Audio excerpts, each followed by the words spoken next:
Hello, it's Psychocore. When empathy becomes a weapon, the awakening of the wounded healer. Picture this unsettling scenario. You vanish from the lives of everyone who claimed they desperately needed you, those who sought you out when their world crumbled. Then something unexpected happens, something you never anticipated. Life continues. No one collapses. No one fades away because you're gone. Do you feel that sinking sensation in your stomach? That sharp realization that your endless sacrifice might have only sustained a performance where you were the sole unpaid actor? Observe that scene carefully. The household still functions, work continues as usual. Relationships keep breathing. The only thing crumbling is you. Do you recognize that tightness in your chest? It's not sorrow, it's fear. The terror of realizing that perhaps all this time, you sacrificed yourself to be necessary, to earn a place in hearts that never reserved a space for you. Why am I telling you this? Because you must grasp this truth. No one, absolutely no one, will pause to return every ounce of energy you gave so freely. Examine yourself with ruthless honesty. How many times have you silenced your exhaustion to shoulder others' pain? How many times did you pretend all was well while your inner world burned like an unwitnessed fire? Now imagine all that flame, all that suppressed fury, all that desperate need to be seen suddenly becoming conscious. It awakens like a beast you've kept chained in the depths of your psyche. Jung called it the shadow. Others prefer to call it the self you refuse to acknowledge. But today I want you to understand that this part of you isn't a monster. It's your only path to salvation. Does that disturb you? Excellent, because genuine transformation always begins with trembling. I'll confess something I wouldn't say if I wanted to comfort you. Most people around you don't truly value you. Not from malice, but from habit. When someone gives everything without requesting anything in return, others become accustomed to consuming it. Like a wounded animal that has forgotten how to flee, you became emotional sustenance for those who never learned self-sufficiency. While you bled with every embrace, they convinced themselves you were inexhaustible. But here's something that will shake you to your core. You are not inexhaustible. No one is. The only reason you're still breathing is because that shadow you fear so much grew weary of waiting. Imagine waking tomorrow with a heart of ice. Someone approaches with their latest crisis, and instead of opening your arms, you smile with chilling calm and say, "I cannot help you." Not from cruelty, but because you've discovered something they never taught you. Your life matters as much as anyone else's. Do you feel guilt creeping up your throat? Shame attempting to suffocate you? Don't suppress it. Watch how it writhes, how it threatens you with the notion that if you stop giving, you'll be abandoned. That is the great deception that has kept you imprisoned. Do you want to know the most uncomfortable truth? The empath who crosses the threshold of their patience doesn't become a monster. They become someone who can no longer be exploited. That transformation terrifies those who always fed off their unconditional generosity. Because the day you decide to see yourself honestly, something within you shatters. And it's the most liberating fracture you'll ever experience. Do you dare to continue listening? What follows isn't a pleasant story. It's not a motivational message designed to help you sleep peacefully. It's a brutal reminder. Your shadow has been waiting for this moment. If today you felt a tremor in your chest, if something in your stomach contracted like a cornered animal, it's because you already know there's no going back. This is where the story begins. What happens when an empath becomes dangerous? Not because they cause harm, but because for the first time they stop betraying themselves. Here's something almost no one knows. When an empath awakens to their shadow, they don't just learn to say no. They discover an even more disturbing truth. that for years their entire identity was constructed on the need to feel indispensable. When that need dissolves, what remains is a void more frightening than any loneliness. Suddenly, you're no longer anyone's crutch. You're no longer the eternal tissue, the perpetual shoulder, the lifeline for every emotional castaway. In that immense silence, a question emerges that cuts like a blade. If you're no longer holding everyone up, who are you really? No one prepares you for that vertigo because it feels like free fall. The emotional foundation you built through sacrifice begins to crack, and every fissure reminds you that you've spent more time pleasing than existing. Consider this. How many times have you shaped your words, your gestures, even your most intimate decisions just to maintain the image of being good, reliable, the one who never fails? That facade made you a prisoner of your own mythology, a myth so well crafted that even you believed it. What almost no one understands is that this moment isn't an ending. It's a birth, but not a clean, hope-filled delivery. It's painful, bloody labor demanding your last reserves of courage. When you release the role that made you feel needed, you can no longer hide behind it. The shadow forces you to see yourself without masks. If you have the courage to meet its gaze, you'll discover that beneath all those layers of giving, there was something far more valuable than your savior role. A complete human being, imperfect and worthy of respect. This is where most people flee because it's more comfortable to return to the old identity than to endure the silence of not being indispensable. But if you resist, if you choose to remain in that uncomfortable space, real transformation begins. I warn you, those who knew your previous version will feel betrayed because your change forces them to confront their own cowardice. Your new boundaries are like a mirror screaming at them. It was always easier to leave you all the burden than to learn to carry their own. Ask yourself mercilessly, how much of your suffering was born from taking on responsibilities that weren't yours? How many times did you clean up disasters you didn't create?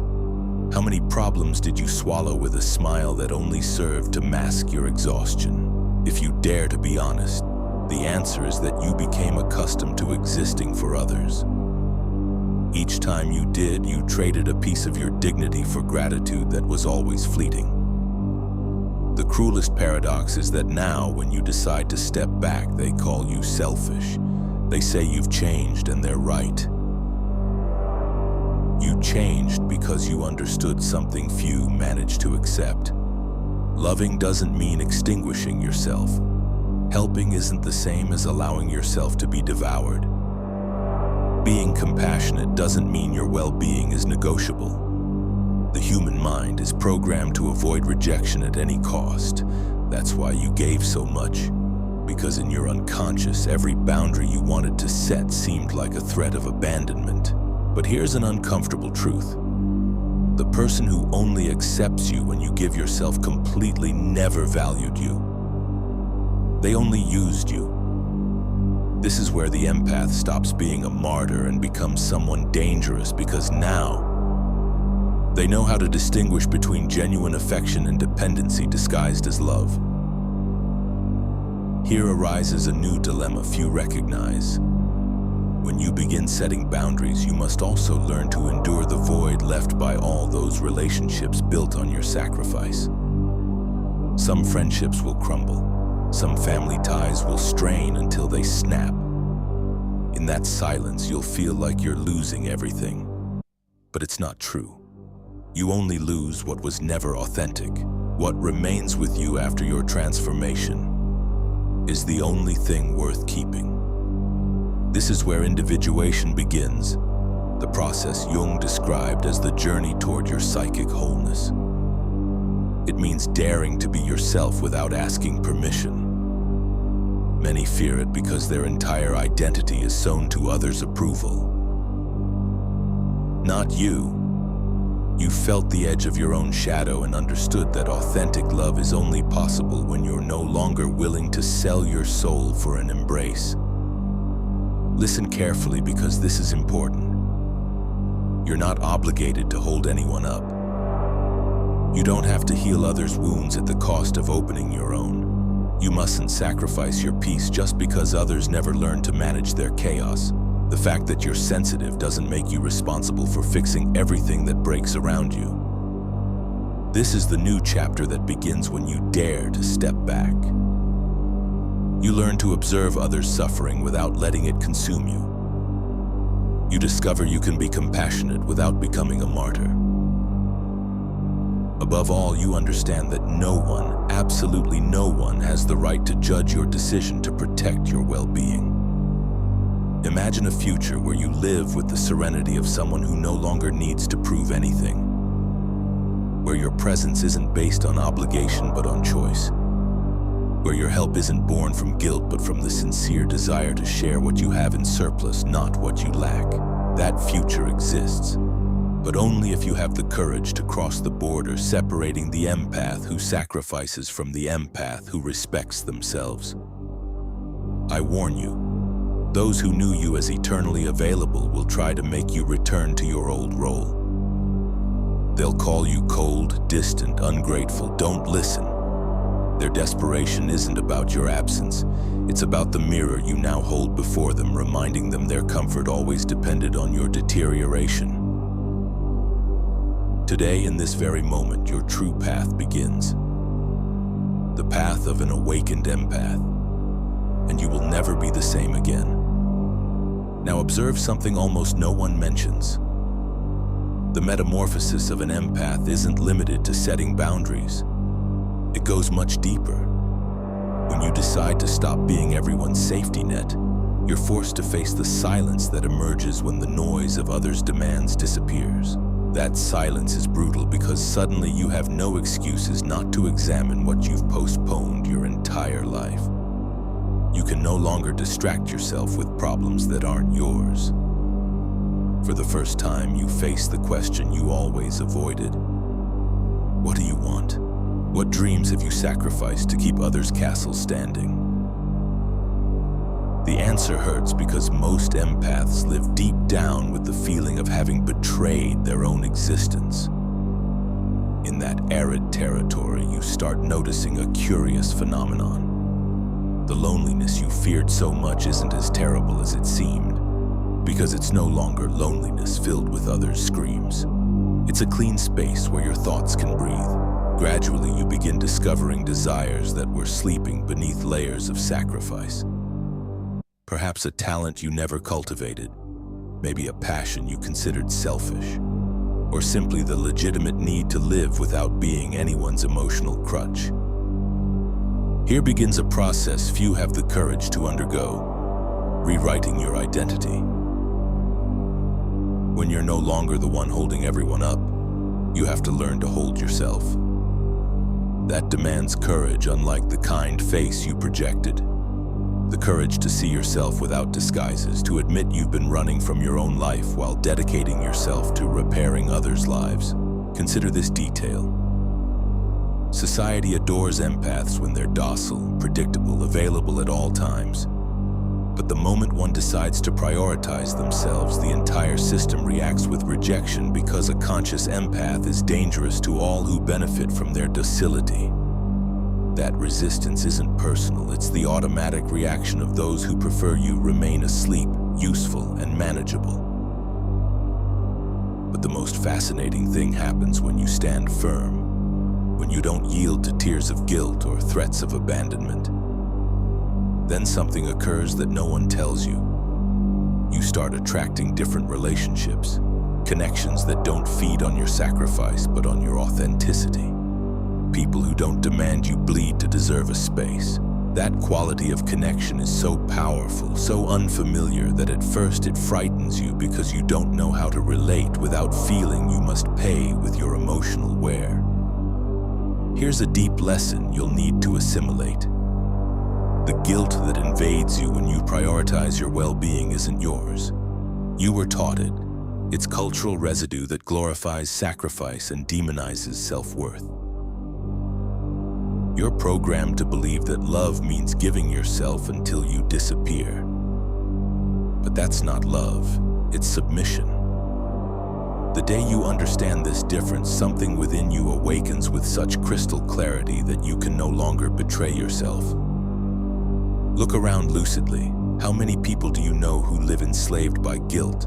How many parents, children, friends, partners who exhaust themselves in the name of affection but are really just trying to fill their emptiness with others' approval? It's a silent drama repeated generation after generation. People who inherit the belief that they're only worth something if they serve, who love with the anxiety of those afraid of being discarded, who help as a desperate act of self-validation. But you're here because something inside you grew tired of that pattern, because you know your sensitivity shouldn't be a passport to abuse. That recognition is the beginning of a new cycle. A cycle where your energy is no longer wasted maintaining parasitic relationships, where your time becomes a valuable resource you won't give away from habit. Here the transformation takes on another, even more powerful dimension: creativity. When you stop spending your mind solving problems that aren't yours, you start recovering the ability to create, to imagine a different future, to explore paths you had buried under guilt. Think about how many projects you never started because you were always exhausted. The music you never learned to play, the books you never wrote, the trips you postponed. All that potential was kidnapped by the need to save others. Now, with every boundary you set, you reclaim fragments of your original energy. The energy that asks for no permission or forgiveness, that pulses when you remember your existence has a purpose beyond being a lifeboat for those who never learned to swim. Be prepared, because this process isn't only liberating, it's deeply lonely at first. You'll feel like you don't fit anywhere because when you've spent your life adapting, freedom feels like unfamiliar territory. The temptation arises to go back, to resume old dynamics just to not feel that inner cold.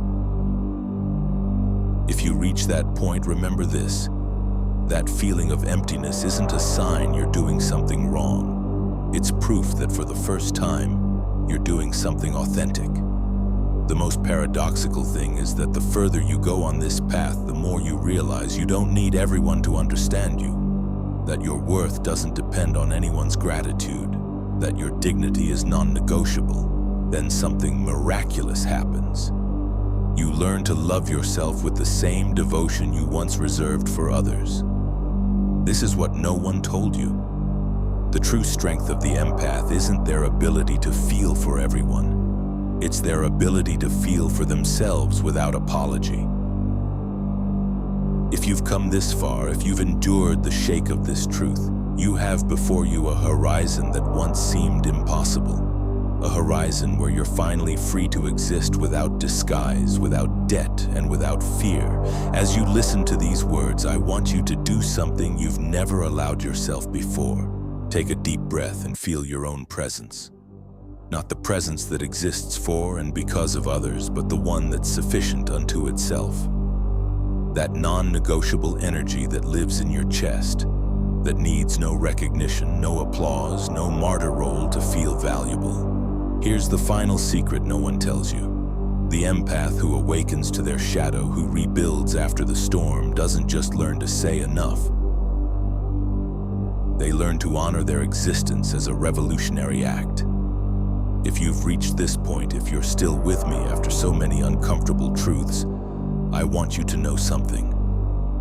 You are different. Different because you had the courage to face your exhaustion, your emptiness, and your guilt without masking it with excuses. That is the greatest proof of strength, because anyone can pretend everything is fine while they burn silently. But few, very few, dare to admit the price of being needed has been too high. Now imagine waking tomorrow and deciding that your well-being will be your priority, that your boundaries will be as firm as a fortress, that your compassion will begin with you before it spills onto others. Think about the freedom of that choice, the lightness you would feel if you stopped holding up dramas that aren't yours. If you dare to stay in that unknown territory, I promise something inside you will ignite. A force as silent as it is unstoppable that will remind you every day that you weren't born to be devoured. You were born to be whole. Maybe some will try to make you feel guilty. Maybe others will call you arrogant, cold, selfish. But deep down, they all sense the truth that terrifies them so much. When an empath stops being usable, they also stop being controllable. There's nothing more feared by this world than a sensitive person who can no longer be manipulated. So here ends this journey, but really it's just a beginning. The beginning of your life without invisible chains, without borrowed roles, without the obligation to disappear so others feel comfortable. Engrave this in your memory. Your worth doesn't depend on how much you sacrifice. It isn't measured by how many times you said yes while your soul screamed no. Your worth is inherent, absolute, unbreakable. If you felt an uncomfortable tingling in your stomach, if your thoughts are burning right now, it's because something inside you is awakening, something that will never want to fall asleep again. That, believe me, is the most dangerous thing you can be, a person aware of their own right to exist in fullness.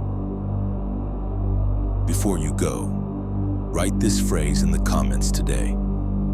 I choose to be my priority. Write it to seal this commitment with yourself so that every time you return here, you remember that your freedom began the day you decided to stop saving those who could save themselves. Close your eyes for a moment. Listen to the silence behind these words. That silence isn't emptiness. It's the space where you can finally listen to yourself. Don't be afraid, because what is born in that silence is the purest voice you'll ever have. Yours. See you in the next video. Or maybe not. Because if after this you decide to disappear for a while to rebuild yourself away from the noise, I'll know you understood everything. That, believe me, would be the best ending. If you enjoyed this video, support the channel, like, share, and subscribe.